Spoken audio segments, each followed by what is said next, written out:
आपणा सर्वांचं आजच्या वर्गामध्ये स्वागत आहे. नमो नमः.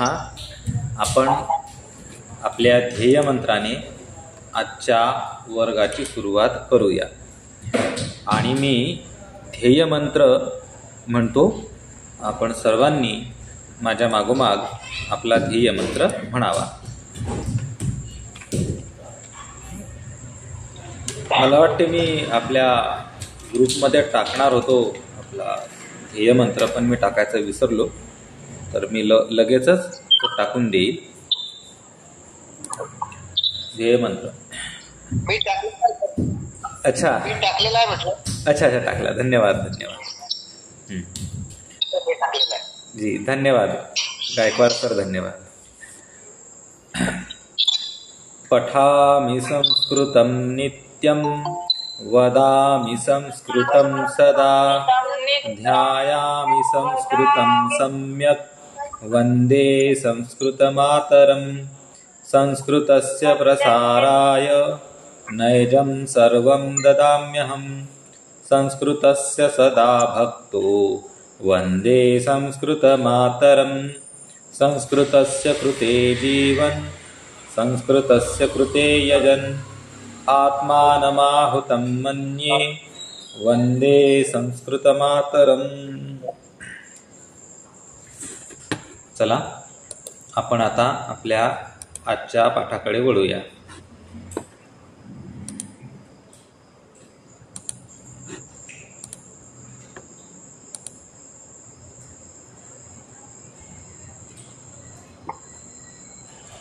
चला, माझी स्क्रीन आपल्याला आता दिसत असेल.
आता हा 4.2 ऊ हा प्रश्न आपला राहिला होता, तर याला आपण आता घेऊया.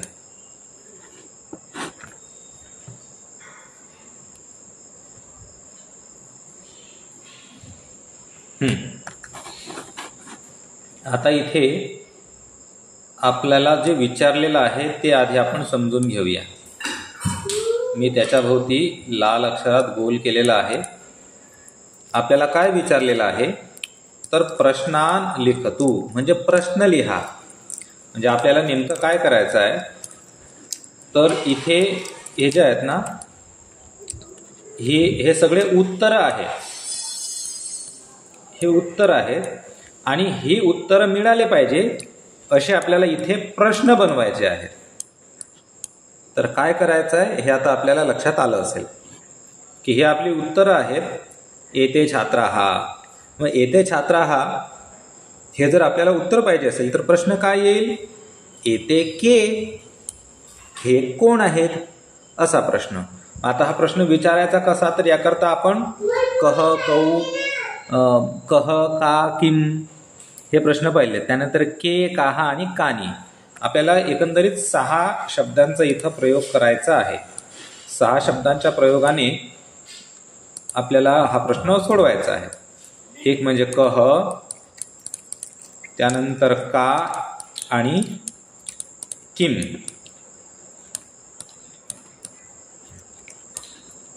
पुल्लिंग, स्त्रीलिंग, नपुंसकलिंग एकवचन असेल तर, आणि जर बहुवचन असेल तर के, काहा, माझं इथं थोडं चुकलं, काहानी, इथे फक्त काय, आणि त्यानंतर कानी.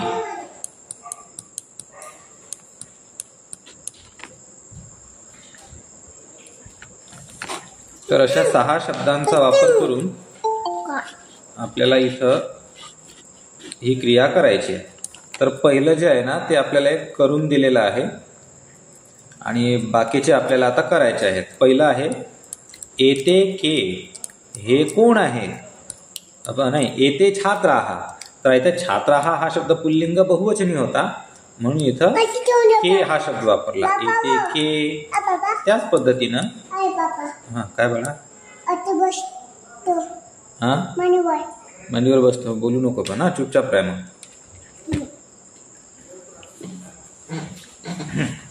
चुप बस, हा बोलू नको.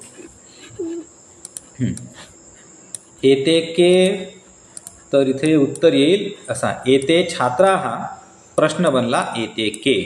मग असाच प्रश्न आता पुढे आपल्याला बनवायचा आहे. एताः स्थालिकाः. आता स्थालिकाः, एताः म्हणजे ह्या आणि स्थालिकाः म्हणजे थाळ्या. तर ह्या थाळ्या आहेत असं इथं वाक्य आहे.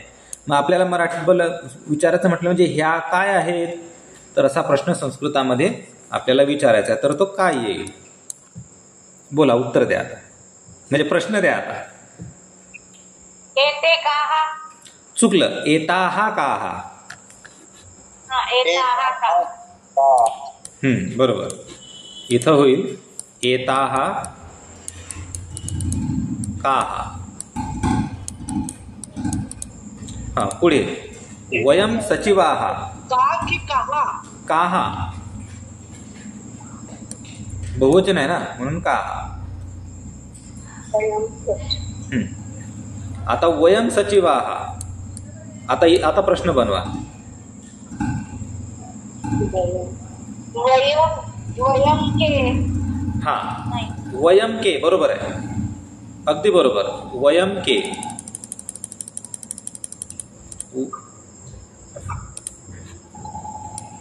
वयम के, वयम के, आम्ही कोण? वयम सचिवाः म्हणजे आम्ही मंत्री आहोत आणि वयम के, आम्ही कोण आहोत. त्यानंतर पुढे एतानी चित्राणी. एतानी कानी. हा, एतानी कानी, बरोबर. सर्वांची उत्तरं बरोबर आहेत. हा, ताहा पत्रिकाः. आता काय?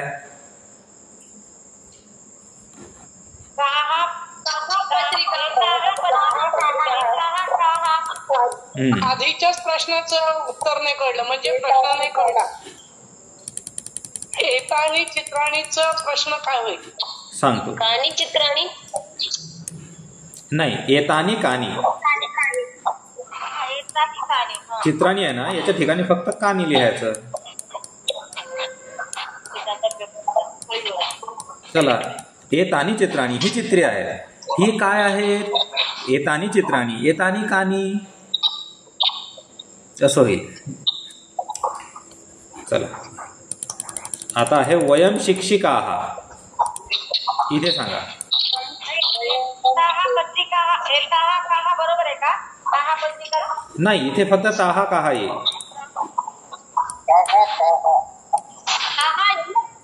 पत्रिका. हे असेल ताहा काहा.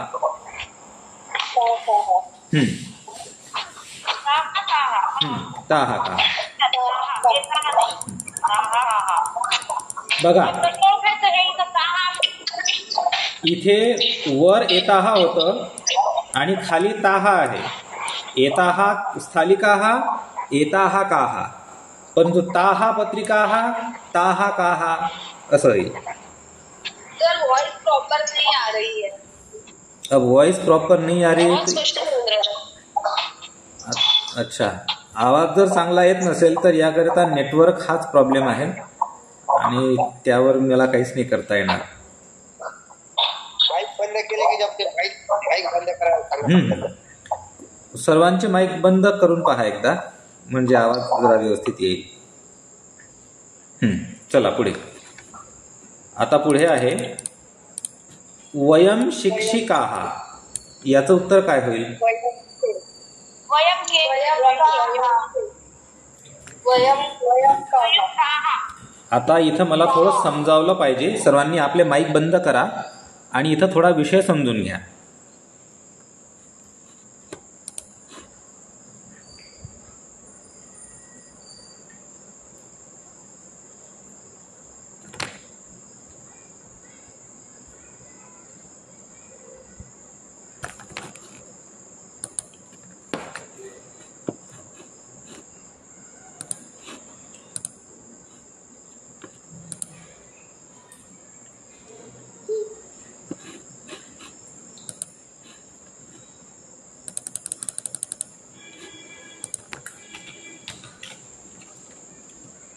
आता आपल्याला जे उत्तर दिलेले आहे ते होतं वयम शिक्षिकाः. आता इथं बऱ्याच लोकांनी प्रश्न असा बनवला वयम के. आता हे का बरं चूक आहे हे मी तुम्हाला समजावून सांगतो. सगळ्यात आधी आता वयम हा जो शब्द आहे ना, हा जेंडर न्यूट्रल शब्द आहे, म्हणजे उभयलिंगी शब्द. पुल्लिंग, स्त्रीलिंग, नपुंसकलिंग सर्वांना चालतो. परंतु त्याच्या पुढे असलेला शिक्षिकाः या शब्दाचं लिंग जे असेल तेच लिंग आपल्याला पुढे वापरायचं आहे. आता शिक्षिकाः या शब्दाचं जे लिंग आहे ते स्त्रीलिंग आहे.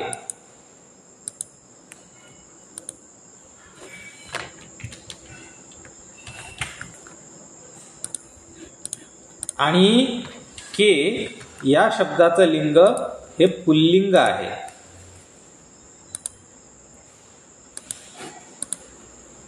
हे आपण लक्षात घेतलं पाहिजे. शिक्षिकाः या शब्दाचं लिंग स्त्रीलिंग कसं पाहून घ्या, लक्षात घ्या, मी समजावून सांगतो.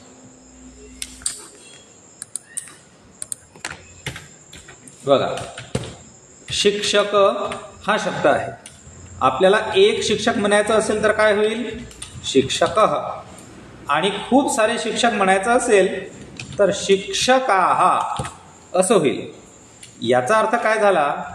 शिक्षकः म्हणजे एक शिक्षक आणि शिक्षकाः म्हणजे खूप सारे शिक्षक. ठीक. पण स्त्रीलिंगामध्ये शब्द आहे शिक्षिका. शिक्षिका असा शब्द आहे स्त्रीलिंगामध्ये. आणि जर मी असं म्हटलं शिक्षिका तर याचा अर्थ होईल एक महिला शिक्षिका. आणि जर मी म्हटलं शिक्षिकाः तर याचा अर्थ होईल खूप साऱ्या महिला शिक्षिका. आता फरक कुठे झालाय बघा, तर हा जो क्ष शब्द आहे ना, क्ष मध्ये फरक झालेला आहे.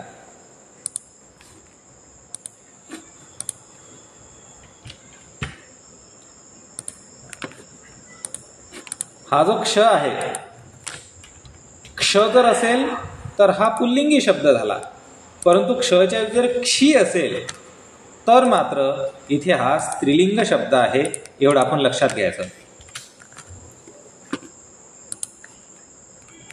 बघा, फरक लक्षात आला का सर्वांच्या? हो, आला लक्षात. शिक्षकः, हा, शिक्षकः शिक्षकाः, शिक्षिका शिक्षिकाः. मग आपल्याला प्रश्न काय विचारलेला आहे? वयम शिक्षिकाः म्हणजे हा स्त्रीलिंगी आहे. मग याकरता प्रश्न काय येईल? तर याकरता प्रश्न येईल वयम काः.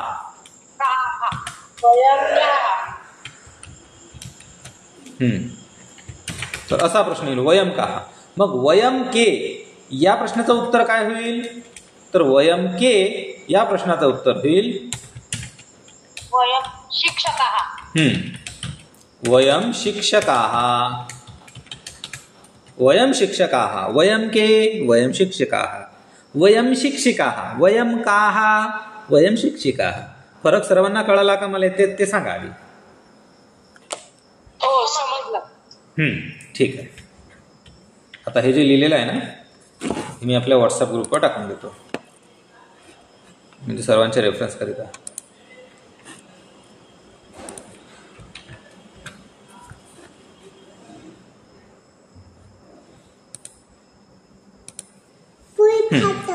तर आता बाळा बोलून इथे शिक्षिकाः हा शब्द आहे, वयम शिक्षिकाः. तर इथं प्रश्न बनेल वयम काः. चला आता पुढे आहे ते वैद्याः. हा ते के नाही नाही नाही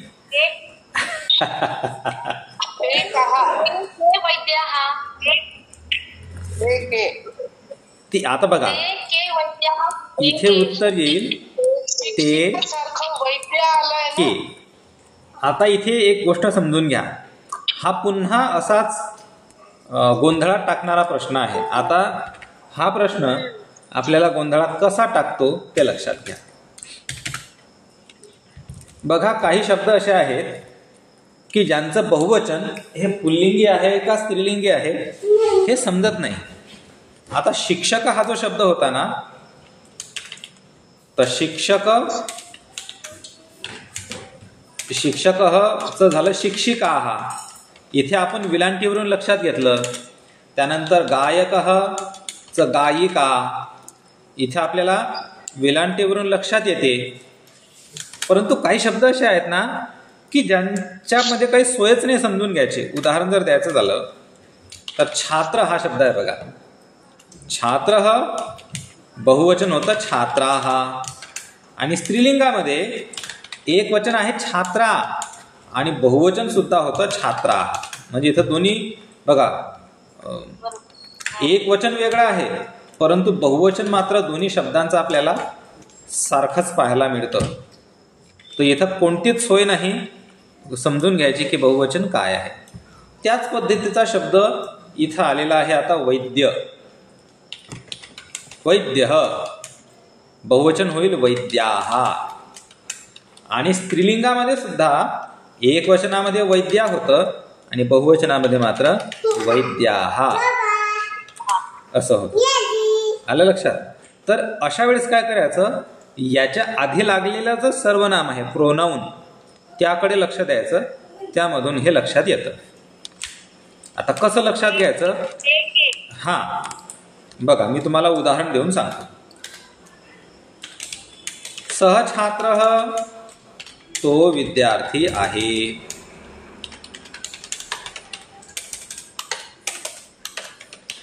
त्यानंतर बहुवचन आता ते छात्राः, ते विद्यार्थी आहेत. आता स्त्रीलिंगामध्ये कसं होईल, सा छात्रा, ती विद्यार्थिनी आहे. आणि बहुवचनामध्ये मात्र ताः छात्राः, त्या विद्यार्थिनी आहेत. आता बघा फरक कुठे दिसतो. आता आपण जर बहुवचन पाहिलं संस्कृतमधलं तर पुल्लिंग बहुवचन सुद्धा छात्राः हेच आहे आणि स्त्रीलिंग बहुवचन सुद्धा छात्राच आहे. फरक कुठे दिसतो आपल्याला, तर त्यांच्या सर्वनामांमध्ये. बघा इथं ताहा हे सर्वनाम आहे आणि पुल्लिंगामध्ये ते हे सर्वनाम आहे. तर यावरून आपल्याला ते समजायचं की पुल्लिंग आहे का स्त्रीलिंग. ठीक. तर एक क्वेश्चन है, हाँ अगर ते वैद्या की जगह पे ताहा वैद्याः आया होता तो हम ताहा कहा ही लगाते हैं. हाँ बिल्कुल बिल्कुल सही बात है. वो भी हम उदाहरण देखते हैं. जैसे कि सहवैद्य तो वैद्य आहे, तो डॉक्टर आहे, आणि याचं बहुवचन होईल ते वैद्याः, म्हणजे ते डॉक्टर आहे. आणि स्त्रीलिंगामध्ये सा वैद्या, ती डॉक्टर आहे. आता मराठीमध्ये पण बघा ना, मराठीमध्ये काही सोय नाही समजून घ्यायची. तो डॉक्टर आहे आणि स्त्री बहुवचनामध्ये ते डॉक्टर आहेत बघा, आणि स्त्रीलिंगामध्ये ती डॉक्टर आहे. आणि बहुवचनामध्ये ताहा वैद्याहा, त्या डॉक्टर आहेत. आता इथं आपण त्या डॉक्टरनी आहेत असं म्हणत नाही मराठीमध्ये, आता खेड्यापाड्यातल्या महिला म्हणतात, पण आपण प्रमाण मराठीमध्ये ती डॉक्टरीन आहे, त्या डॉक्टरीनी आहेत असं आपण म्हणत नाही. काही काळापूर्वी च्या मराठीमध्ये आपल्याला तसे उल्लेख सापडतात, डॉक्टरीन बाई आल्या, डॉक्टरीन बाईंनी इंजेक्शन टोचले, पण आजकाल आपण तसं म्हणत नाही, सरळ सरळ आपण ती डॉक्टर आहे असंच म्हणतो. मराठीमध्ये तर एकवचन, बहुवचन, पुल्लिंग, स्त्रीलिंग सर्व ठिकाणी डॉक्टर हा एकच शब्द झाला. पण आपल्याला ओळखण्याकरता त्यांच्या पुढे लागलेले जे सर्वनाम आहेत ना, त्यावरून आपल्या लक्षात येतं लिंग कोणतं आहे ते.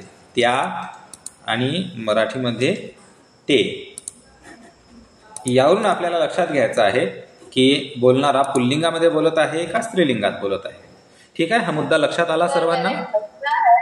मेरा एक प्रश्न है, अगर यहाँ पे तो आपने बोल दिया कि सर्वनाम है तो उस हिसाब से हमें पता चलेगा कि वो स्त्रीलिंग है या पुल्लिंग है, लेकिन अगर वयम आ गया तो फिर कैसे पता चलेगा कि यहाँ पे स्त्री की बात हो रही है या पुरुष की बात हो रही है? अगर वयम आता है तो हमें पता नहीं चलता है कि पुरुष की बात चल रही है या स्त्री की बात चल रही है, उस समय हमें पता नहीं चलता है. तो ऐसी स्थिति में दोनों भी उत्तर आपके सही माने जाएंगे.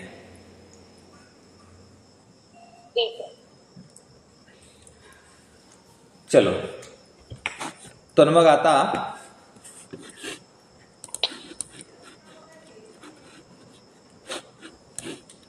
इथे ते वैद्याहा, इथं जर पाहिलं तर ते हे पुल्लिंगी सर्वनाम आलेलं असल्यामुळे इथं ते के हा प्रश्न आपल्याला विचारावा लागेल.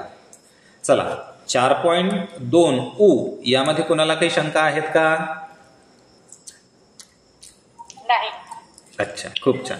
चला, नाही समजलंय. ओके, आता आपण पुढे जाऊया. क्रियापदानी, सर्वात पहिल्यांदा आता इथं आपल्याला क्रियापदे दिलेले आहेत. काय करायचं आहे? वचन परिवर्तन करायचं आहे. वचन परिवर्तन एक वचनाचं बहुवचनामध्ये आपल्याला करायचं आहे. आणि कसं करायचं ते बघा. सह विद्यालये पठती, आता इथं अधोरेखा दिलेली आहे, सह आणि पठती. आता याचं बहुवचन होईल ते विद्यालये पठंती. सहचं बहुवचन ते, हे आपण आधी शिकलेलो होतो. आणि आता आपल्याला नवीन जी संकल्पना आलेली आहे ती क्रियापदांचं बहुवचन. पठती म्हणजे वाचतो, आणि पठंती बघा फक्त एक न मध्ये आलेला आहे. आता याचा अर्थ होईल वाचतात. आता पठ धातूचे दोन अर्थ होतात, वाचणे आणि शिकणे दोन्ही. सहविद्यालये पठती याचा अर्थ होईल तो शाळेत वाचतो किंवा तो शाळेत शिकतो, दोन्हीही अर्थ बरोबर आहेत. आणि बहुवचन ते विद्यालये पठंती याचे सुद्धा दोन्हीही अर्थ बरोबर होतील. ते विद्यालयात वाचतात किंवा ते विद्यालयामध्ये शिकतात. तर आता या उदाहरणावरून आपल्याला पुढच्या प्रश्नांची उत्तरं द्यायची आहेत. सा गृहे वसती, ती घरात राहते. आता आपल्याला करायचं आहे त्या घरात राहतात, काय होईल?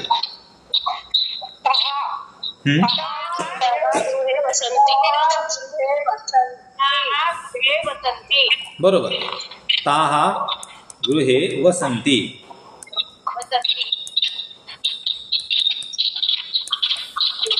फक्त यामध्ये एका गोष्टीकडे लक्ष द्यायचं. वसंती असं लिहिणं बरोबर आहे. आता मी शिकवत असताना बऱ्याच विद्यार्थ्यांना पाहतो ते वसंती असं लिहितात. आवाज नाही येत आहे. माझा आवाज येतो, लोकांचे माईक सुरू असले की माझा आवाज कटतो. वसंती असं पण लिहितात काही लोक, तर ही वसंती चुकीची आहे. हा वरचा वसंती जो शब्द लिहिलेला आहे ना, हा बरोबर आहे. ठीक आहे, तर या गोष्टीकडे आपण सर्वांनी लक्ष द्यायचं आहे. चला आपण आता पुढे जाऊया आपल्या पुढच्या बिंदूकडे.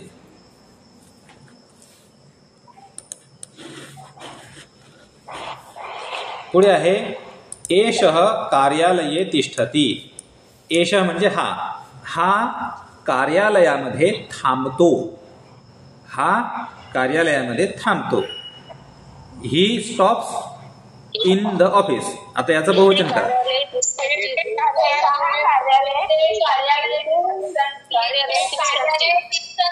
बरोबर, ते कार्यालये तिष्ठन्ति, हे उत्तर बरोबर आहे. बरोबर. त्यानंतर आहे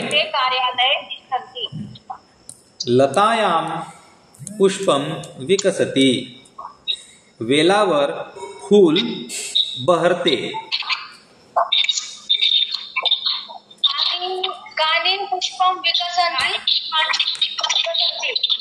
लतायां पुष्पाणि विकसन्ति. लतायां पुष्पाणि विकसन्ति.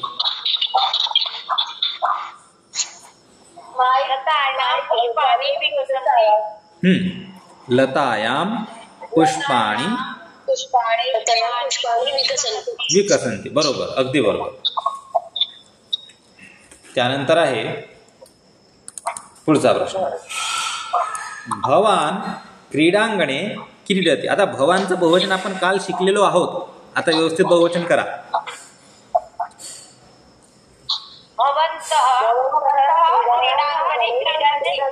हा, भवन्तः क्रीडांगणे क्रीडन्ति. सर्वांनी अगदी बरोबर उत्तर दिलेलं आहे. भवान क्रीडांगणे क्रीडति म्हणजे तू मैदानावर खेळतोस, आणि भवन्तः क्रीडांगणे क्रीडन्ति म्हणजे तुम्ही मैदानात किंवा मैदानावर खेळत आहात, असा त्याचा अर्थ. चला आपण पुढे जाऊया आता.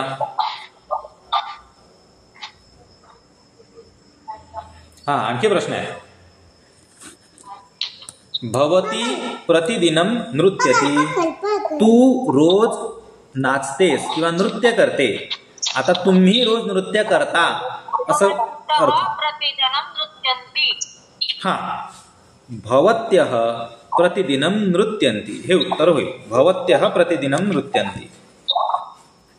चला पुढे चला. मेरा एक प्रश्न है. हाँ पूछिए. सर मेरा एक प्रश्न है. हमने यहाँ पे लतायाम पुष्पाणि विकसन्ति लिखा है, उसकी जगह पे लतेषु पुष्पाणि विकसन्ति बहुवचन सप्तमी विभक्ति आ सकता है क्या यहाँ? देखो, अगर तुम्हें लाना है तो तुम ला सकती हो, लेकिन यहाँ पर जिन शब्दों के नीचे अधोरेखा है उन्हीं शब्दों का बहुवचन पूछा है, और लता शब्द के नीचे प्रॉपर नहीं आ रहा है, वॉइस प्रॉपर नहीं आ रहा. अगर सब लोगों ने अपने माइक बंद किए तो मेरी आवाज ठीक आती है. बढ़ाते वक्त. तो जिन शब्दों के नीचे एक अधोरेखा यानी अंडरलाइन खींची हुई है, उन्हीं शब्दों के बहुवचन हमें करने के लिए कहे हैं. तो इससे पहले वाला जो शब्द था लतायाम पुष्पाणि विकसन्ति, तो उस उदाहरण में ये देखो, लता शब्द के नीचे कोई भी लकीर खींची नहीं है, तो उसका बहुवचन करना आपसे अपेक्षित नहीं है. क्यों अपेक्षित नहीं है? क्योंकि अभी तक हमने सिलेबस में पढ़ा नहीं है, इस पुस्तक में वो पढ़ाया नहीं है ना, तो इसलिए वो नहीं पूछा है. देखो, ये जो एग्जाम्पल करके दिखाया है ना, इसमें भी देखो जिन शब्दों के नीचे अंडरलाइन है उन्हीं के बहुवचन करके दिए हैं, वही पूछे हैं. हाँ, तुम्हें करना है तो तुम कर सकती हो, करने में कोई बुराई नहीं है, लेकिन जितना पूछा गया है उतना ही उत्तर देना सही रहता है. लेकिन मेरा सेंटेंस करेक्ट तो है ना? नहीं, तुम्हारा सेंटेंस करेक्ट नहीं था. अच्छा, तुमने लतेषु बोला था, वो लतेषु नहीं, वो लतासु बनता है, क्योंकि स्त्रीलिंग का सप्तमी बहुवचन लतायाम लतयोः लतासु ऐसा बनता है. तुमने लतेषु बोला था जो कि पुल्लिंग का बहुवचन है सप्तमी में. अच्छा, ओके ओके, समझा. ठीक है, ओके. प्लीज आगे मत जाइए, हमें कंफ्यूजन मत कीजिए। हेलो नहीं नहीं नहीं, शंकर राम भगिनी, मैं मेरा सिर्फ वो डाउट था, इससे शंका था, इसके लिए समाधान के लिए ठीक है, लेकिन हमें कुछ भी समझ में नहीं आता फिर ऐसा करे तो, वही और कुछ नहीं है। जो सर पढ़ा रहे वो हमको हमारे दिमाग में जाने दो पहले। सुनिये, बघा, ज्या कोणाला ज्याही काही शंका असतील, आपल्या विषयाशी संबंधित जर असतील, चालू विषयाशी संबंधित, तर त्या आपण कधीही विचारू शकता। आणि जर आपल्याला थोड्या आणखी वेगळ्या प्रकारच्या जर शंका असतील, तर आपला पाठ झाल्यानंतर किंवा शेवटून आपण जो 5 मिनिटं राखून ठेवतो आहोत, जे 5 मिनिट आपण देतो, शेवटचे 5 मिनिट म्हणजे 8:55ला, तर त्या काळामध्ये आपल्याला जर काही आणखी वेगळ्या प्रकारच्या शंका असतील किंवा दीर्घ शंका असतील, तर त्या आपण तिथे जरूर विचाराव्या। किंवा एखाद्या वेळेस जर मला वेळ असला तर आपण 9 वाजता सुद्धा आपला शेवटची प्रार्थना संपल्यानंतर त्यानंतरही आपण 1-2 प्रश्न घेतो। तर अशा वेळेस आपण विषयाला सोडून जरी प्रश्न विचारले आपल्या चालू विषयाला तरीही चालतील। आणि आता जो आपण सध्या विषय शिकवत आहोत त्या विषयाशी संबंधित आपण एखादा प्रश्न विचारला तरच चालेल।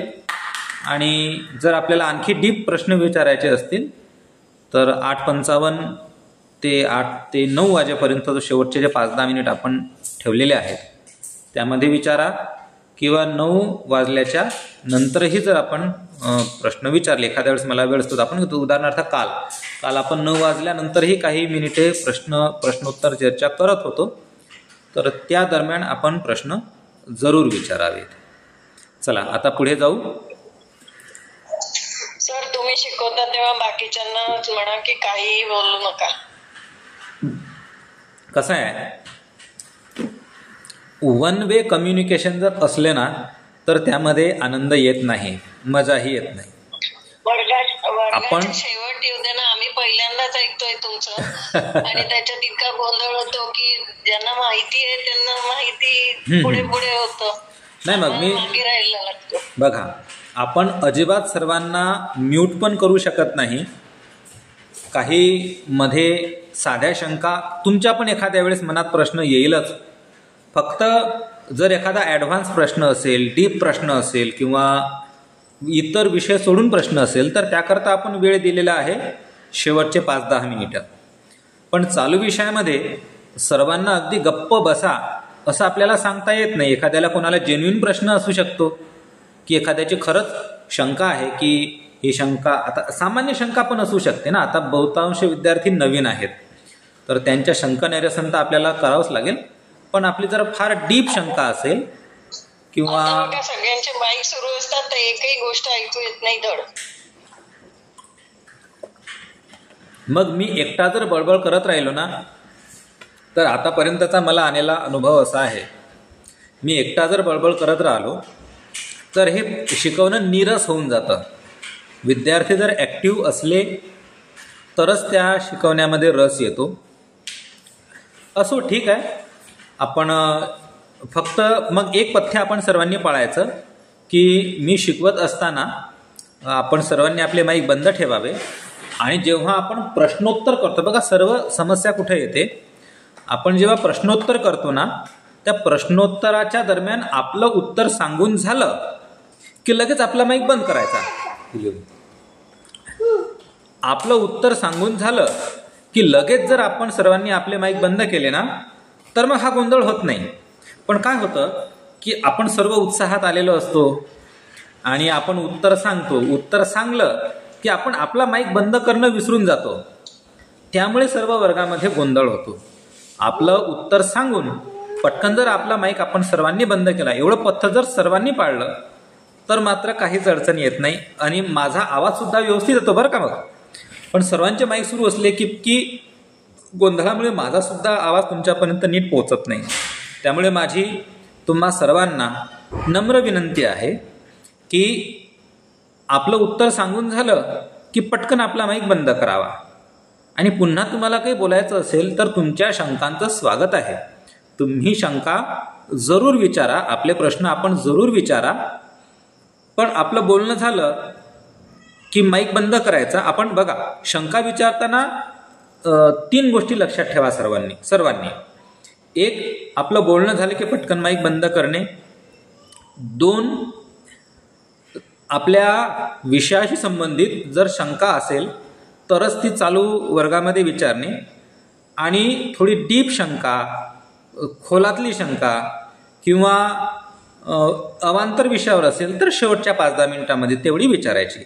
एवढी त्रिसूत्री कार्यक्रम जर आपण पाळला तर कुणाला काहीच अडचण येत नाही. चला, तर ह्या सर्व बाबी सर्वांना मान्य आहेत का? आता या प्रश्नाचं उत्तर देताना हो असेल तर हो म्हणा, नाही असेल तर नाही म्हणा.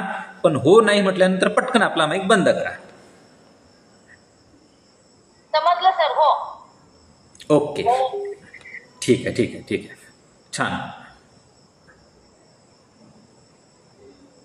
चला, तर आता आपण पुढे जाऊया.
चला, आपण आता आपल्या पुढच्या प्रश्नाकडे जाऊया.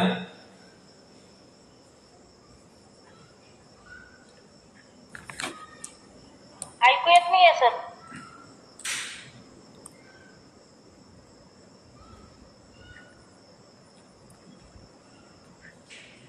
हॅलो, माझा आवाज येतोय ना सर्वांना? हॅलो,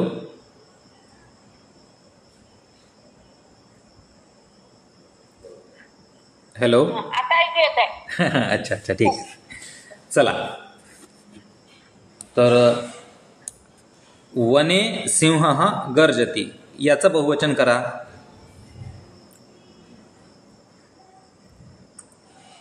वनानी सिंह गर्जन्ति. हा, बघा, आता तुम्ही चुकीचं उत्तर दिलेलं आहे. वने सिंह गर्जन्ति. वने शब्दाचं बहुवचन करण्याची आवश्यकता नव्हती. आणि वने शब्दाचं बहुवचन सुद्धा वनानी होत नाही, त्याचं वनेषु होईल. वने सिंहाः गर्जन्ति. चला पुढे. एषा चित्रं पश्यति. सर एक मिनिट सर. हा, बोला ना. एक मिनिट फक्त. हा. वनम वने वनानीच होतंय ना सर मग बहुवचन. सांगतो, ऐका. आता बघा, मगा कुणीतरी, आता फोरम शहा यांनी प्रश्न विचारला की लतेषु होणार का, लतासु होणार का. आता त्यांनी प्रश्न विचारला आणि त्यावर अशी प्रतिक्रिया आली की हा थोडा डीप प्रश्न होता, त्यामुळे आम्हाला कन्फ्युजन होतं. पण आता पुन्हा जो विषय आलेला आहे हा तोच विषय आलेला आहे, तोच मुद्दा आलेला आहे. मग आता मी त्यावर एक्सप्लेन करायचं का किंवा नाही हे तुम्ही सांगा. नाही, एक्सप्लेन करायचं. कुणाला हा मुद्दा चूक झाली असेल तर सॉरी त्या बाबतीत. दादा, एक वेळा एक्सप्लेन केलेलं चांगलं राहील. ओके, ठीक आहे. चला, तर आता विषय असा आहे,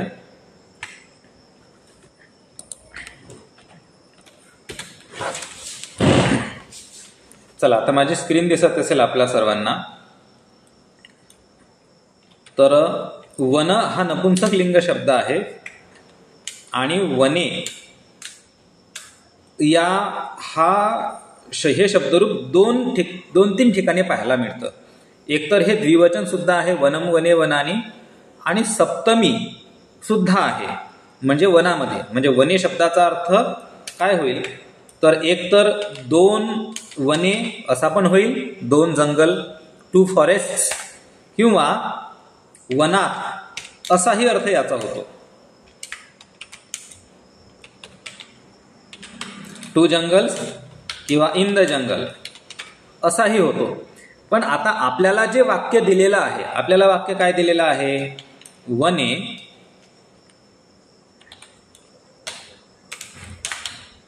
सिंह गर्जती असं वाक्य दिलेलं आहे. मग आता या वाक्यामध्ये वने शब्दाचा अर्थ 2 जंगल्स हा का बरं होणार नाही हे लक्षात घ्या. मी तुम्हाला सांगतो. या वाक्याची जी क्रियापद आहे ना, हे क्रियापद गर्जती हे एकवचनामध्ये आहे. याचा अर्थ या वाक्याचा कर्ता सुद्धा एकवचनातच असला पाहिजे. आता सिंह, आता गर्जतीचं काय आहे, एकवचन आहे ना, आणि गर्जती एकवचनात असल्यामुळे याचा कर्ता सिंह हा सुद्धा एकवचनात आहे. त्यामुळे एकवचनात असलेला कर्ता आणि एकवचनी असलेलं क्रियापद ह्या दोघांचा मेळ बसतो, म्हणून सिंह हा कर्ता झाला आणि वन हा शब्द इथे कर्ता सब्जेक्ट होणार नाही. याचा अर्थ इथं वनात, इन द जंगल हा जास्त योग्य राहील. कारण की इथे जर 2 वने हा जर अर्थ असता तर क्रियापद सुद्धा आपल्याला द्विवचनात किंवा बहुवचनात न्यावं लागलं असतं, पण क्रियापद तर एकवचनी आहे. त्यामुळे इथे सिंह हा गर्जती हे एकवचनी क्रियापदासोबत एकवचनी कर्ता हे दोघं जुळतात. म्हणून वने शब्दाचा अर्थ 2 वने असा न घेता इन द जंगल किंवा वनात, जंगलात असा अर्थ घेणं योग्य राहतं. मुद्दा समजला का?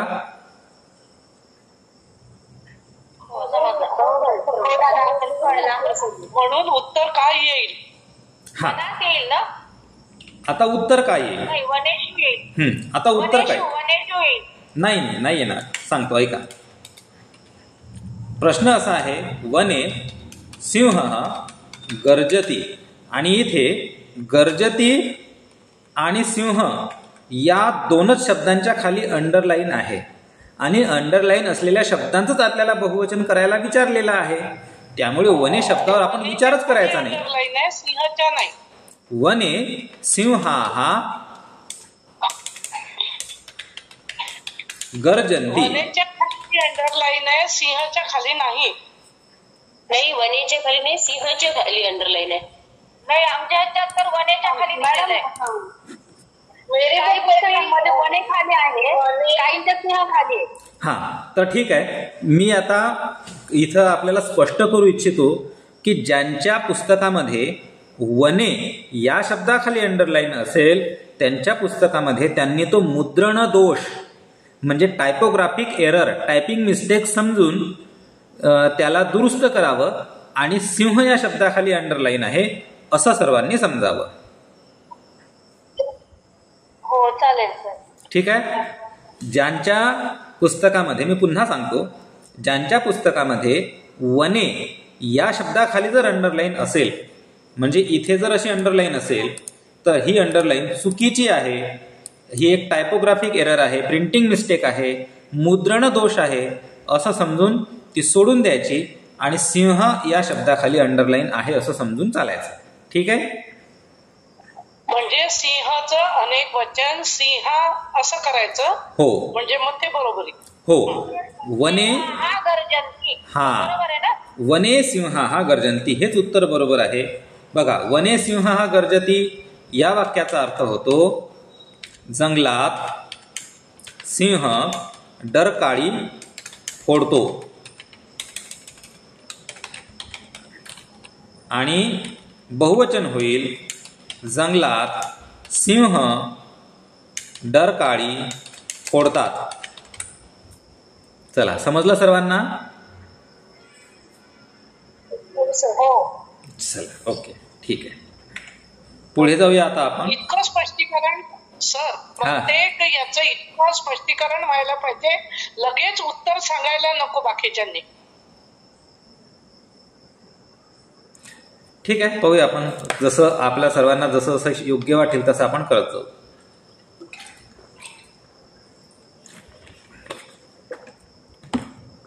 हा, आता पुढे आहे एषा चित्रं पश्यति, ही चित्र पाहते. एताः चित्रं पश्यन्ति. बरोबर, अगदी बरोबर उत्तर आहे. एताः चित्रं पश्यन्ति असं उत्तर येईल. एताः आणि चित्रं पश्यतीचं पश्यन्ति. ही चित्र पाहते, एषा चित्रं पश्यति, आणि ह्या चित्र पाहतात, एताः चित्रं पश्यन्ति. आता शेवटचं वाक्य आहे वानरः फलं खादति. वानर फळ खातो. वानराः फलं खादन्ति. वानराः फलं खादन्ति. बरोबर, अगदी बरोबर. सर्वांनी. आणि अजून एक राहिलं सर. हा, त्याच्या आधीच एक वाक्य राहिलं. शालाम गच्छन्ति. हो हो हो, ते वाक्य राहिलंच. एक वाक्य सर राहिलं. हा, राहिलं. बालः शालां गच्छति सांगायचं बहुवचन.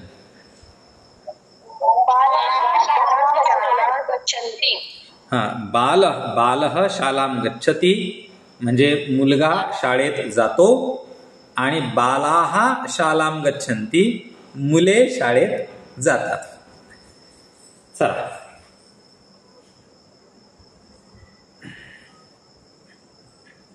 आता हा एक शेवटचा भाग आपण देऊया, पाहूया. मागे एकदा आपण आज्ञा संस्कृतात कशी द्यावी हा एक बिंदू आपण शिकलो होतो. आता तीच आज्ञा बहुवचनात कशी द्यावी याचा अभ्यास आहे. बघा, भवान पठतु, तू वाच, आणि भवानचं बहुवचन भवन्तः आणि पठतूचं बहुवचन पठन्तु. बस एवढं लक्षात ठेवा, सोपं आहे. भवान पठतु, तू वाच, आणि भवन्तः पठन्तु, तुम्ही वाचा असा अर्थ होईल. त्याच पद्धतीने पुढचं भवती लिखतु काय होईल? भवती लिखतु म्हणजे तू लिही. आता तुम्ही लिहा.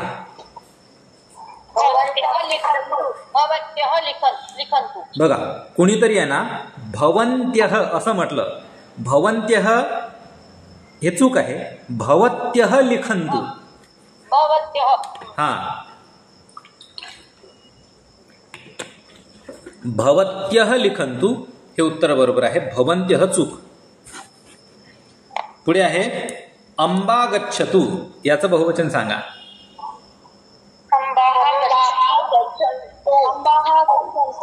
आता याचा मराठीमध्ये अर्थ मी तुम्हाला सांगतो. अंबा गच्छतु म्हणजे आईने जावे. इंग्रजीमध्ये ट्रान्सलेट करताना मदर शुड गो असा अनुवाद करायचा. Mother should go. आणि बहुवचनामध्ये अंबाहा गच्छन्तु, सर्व आईंनी जावे असा अर्थ होईल. पुढे आहे अनुजः क्रीडतु, लहान भावाने खेळावे.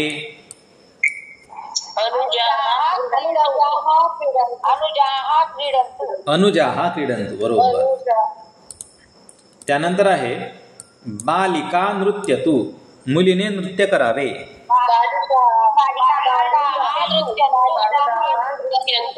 बरोबर, बालिकाः नृत्यन्तु. शेवटचा प्रश्न एषः तिष्ठतु, याने थांबावे.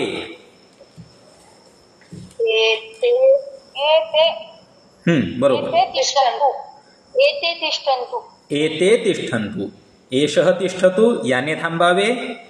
एते तिष्ठन्तु, यांनी थांबावे. चला, इथपर्यंत कुणाला काही प्रश्न आहे का, शंका आहेत का? बघा, आता 8:55 झाले. आता या शेवटच्या 5 मिनिटांमध्ये तुम्हाला जे काही प्रश्न असतील आपण विचारू शकता. सर, मेरा एक प्रश्न है. सर, अगर एता में क्वेश्चन पूछा है, मैंने एता मतलब यह क्या है ऐसा पूछते हैं, तो उसका आंसर वह में आ सकता है या वह में क्वेश्चन पूछा है तो यह में आ सकता है। सुनो, ऐसा इसमें ना दो बातें हैं। आ सकता है, वैसे मैं समझाता हूं इस बात को। वैसे आपका प्रश्न ये है कि यदि एषः कः ये प्रश्न है, इसका मतलब है यह कौन है, यह प्रश्न हुआ। अब इसका आइडियली तो उत्तर यह आना चाहिए कि एषः बालकः, या फिर मैं अमुकः कहूंगा, एषः अमुकः। अमुकः का मतलब होता है XYZ। यह अमुक है, अमुक है का मतलब होता है XYZ कोई भी हो। अब तुमने मुझे जो शंका पूछी है कि एषः कः, यानी यह कौन है, तो क्या उसका उत्तर सः अमुकः यानी वह अमुक है, क्या ऐसा उत्तर आ सकता है? यही तुम्हारा प्रश्न है ना? ठीक है। तो इसका उत्तर है हाँ, ऐसा हो सकता है।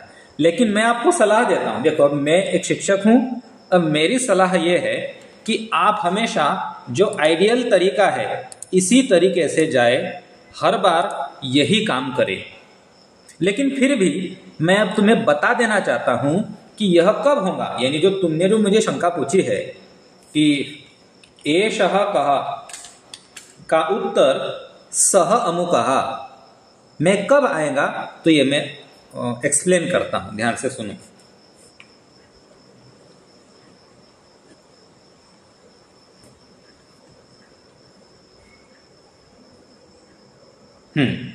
चलो, मुझे जैसी जगह चाहिए थी वैसी मिल गई है। अब ध्यान से सुनो, यहां पर है A, यहां है B और यहां है C। अब मान लो इस A ने प्रश्न पूछा कि एषः कः,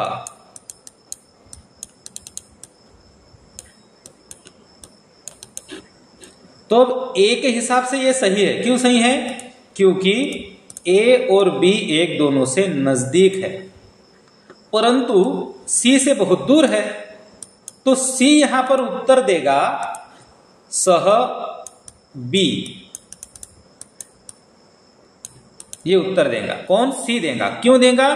क्योंकि C और B का अंतर ज्यादा है, तो इस कंडीशन में आ सकता है वो। ठीक है। वैसे अगर देखा जाए तो एषः कः, तो एषः बी ही, यही उत्तर आने वाला है, परंतु कॉन्टेक्स्ट मैटर करता है।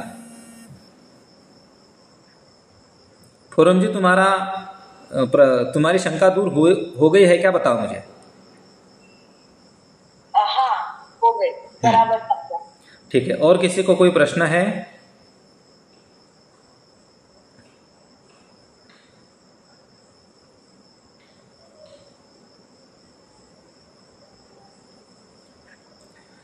चला, आता कोणाला काही प्रश्न नसतील तर आपण आता इथे थांबूया। 9 वाजलेले आहेत आणि आता आपण आपला शांती मंत्र घेऊया। सर्वे भवन्तु सुखिनः, सर्वे सन्तु निरामयाः, सर्वे भद्राणि पश्यन्तु, मा कश्चित् दुःखभाग् भवेत्। ओम शांति शांति शांति। शुभरात्रि। नमो नमः। पुनर्मिलाम। नमो नमः। शुभरात्रि। नमो नमः।